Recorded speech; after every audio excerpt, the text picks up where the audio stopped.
സംസ്ഥാനത്തെ താപനില മുന്നറിയിപ്പ് തുടരുകയാണ്. 12 ജില്ലകളിൽ യെല്ലോ അലർട്ടാണ്. പാലക്കാട് ചൂട് 40 ഡിഗ്രി കടന്നേക്കുമെന്നാണ് മുന്നറിയിപ്പ്. പകൽ സമയത്ത് പുറത്തിറങ്ങുന്നവർ ജാഗ്രത പാലിക്കണമെന്ന് ആരോഗ്യവകുപ്പും വ്യക്തമാക്കി.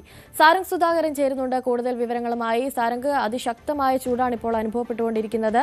പകൽ സമയങ്ങളിൽ പുറത്തിറങ്ങരുത് എന്ന് പറയുമ്പോഴും അപ്പോഴും ജോലിക്ക് പോകുന്ന ആളുകളൊക്കെ ഉണ്ടാകും. അവർക്ക് 2 മണി തൊട്ട് 3 മണി വരെയുള്ള സമയങ്ങളിലൊന്നും പുറത്തിറങ്ങാതിരിക്കുക എന്നുള്ളതൊക്കെ അസാധ്യമായ കാര്യമായിരിക്കും. അപ്പോൾ അവർ നൽകുന്ന നിർദ്ദേശങ്ങൾ പാലിക്കുക എന്നുള്ളതാണ് നമുക്ക് പിന്തുടരാൻ പറ്റുന്ന ഏക മാർഗം എന്ന് പറയുന്നത്. ആരോഗ്യവകുപ്പ് മുന്നോട്ട് വയ്ക്കുന്ന നിർദ്ദേശങ്ങൾ എന്തൊക്കെയാണ്? നിലവിലെ ചൂട് അതേത് രീതിയിലാണ് ഇപ്പോഴുള്ളത്? അനുശ്രീ, വരുന്ന ദിവസങ്ങളിലടക്കം ചൂട് കൂടുമെന്നാണ് മനസ്സിലാക്കാൻ കഴിയുന്നത്. 39 ഡിഗ്രി വരെ ഇപ്പോൾ താപനില ഉയരുമെന്നാണ് പറയുന്നത്. പാലക്കാട് ജില്ലയിൽ 40 ഡിഗ്രി വരെ പോകുന്നുണ്ട്. പക്ഷേ അതിൽ മറ്റ് ജില്ലകളിലും കൊല്ലമടക്കമുള്ള ജില്ലകളിലടക്കം ഇപ്പോൾ 37-39 ഡിഗ്രി വരെ സെൽഷ്യസ് കഴിഞ്ഞ ദിവസങ്ങളിൽ രേഖപ്പെടുത്തിയിരുന്നു. വരും ദിവസങ്ങളിലും ഇന്നടക്കമുള്ള ദിവസങ്ങളിലും ആ താപനില തന്നെ തുടരുമെന്നാണ് കാലാവസ്ഥാ നിരീക്ഷണ കേന്ദ്രം അറിയിക്കുന്നത്. മാത്രമല്ല യെല്ലോ അലേർട്ട് അടക്കം, അതായത് താപനില ഉയർന്നതിൻ്റെ യെല്ലോ അലേർട്ടിലേക്ക് അടക്കം 12 ജില്ലകളിൽ എത്തിയിട്ടുണ്ട്. 2 ജില്ലകളിൽ മാത്രമാണ് ആശ്വസിക്കാൻ കഴിയുന്നൊരു സാഹചര്യമുള്ളത്, വയനാടും ഇടുക്കിയിലും മാത്രം. അതുകൊണ്ട് തന്നെ അങ്ങോട്ടേക്ക് സഞ്ചാരികളുടെ ഒഴുക്കും വർദ്ധിച്ചിട്ടുണ്ട്.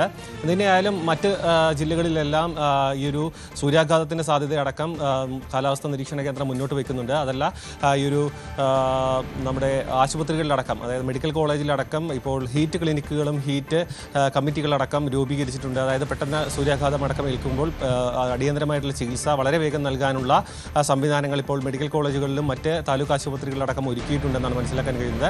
അതിനിടയിൽ ചെറിയൊരു ആശ്വാസം എന്ന രീതിയിൽ വേനൽ മഴയുടെ ഒരു സാധ്യത കാലാവസ്ഥാ നിരീക്ഷണ കേന്ദ്രം മുന്നോട്ട് വെക്കുന്നുണ്ട്.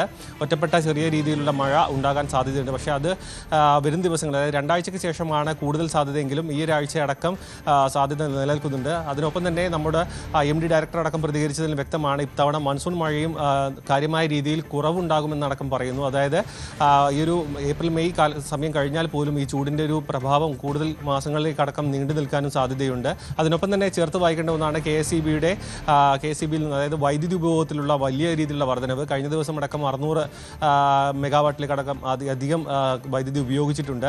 അത് KSEBിക്ക് താങ്ങാൻ കഴിയുന്നതിനൊക്കെ അടുത്ത് നിൽക്കുന്നു. അതായത് 6300 വരെയാണ് KSEBിയുടെ ഒരു ദിവസം താങ്ങാൻ കഴിയുന്നത്. അതായത് ഉപഭോഗം അതിൻ്റെ പരിധി വിട്ട് പോവുകയാണെന്നുണ്ടെങ്കിൽ അത് പ്രതിസന്ധി രൂപപ്പെടാനുള്ള സാധ്യതയുണ്ട്.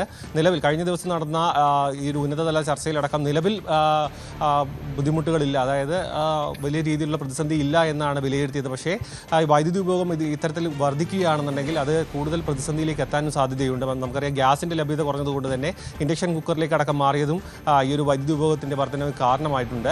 ഇതിനായാലും ഈ ഒരു സമയം, അതായത് 11 മണി മുതൽ 2 മണി വരെ അടക്കം നേരിട്ടുള്ള വെയിൽ കൊള്ളാതിരിക്കുക, ദാഹമില്ലെങ്കിലും വെള്ളം നന്നായി കുടിക്കുക എന്നടക്കമുള്ള നിർദ്ദേശങ്ങൾ ഇന്നും, അതായത് ഈ ദിവസങ്ങളിലെല്ലാം കാലാവസ്ഥാ നിരീക്ഷണ കേന്ദ്രം മുന്നോട്ട് വയ്ക്കുന്നുണ്ട്.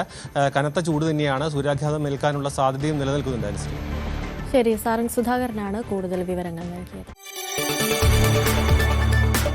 കൂടുതൽ വാർത്തകൾക്ക് News 18 Keralam YouTube channel subscribe ചെയ്യുക.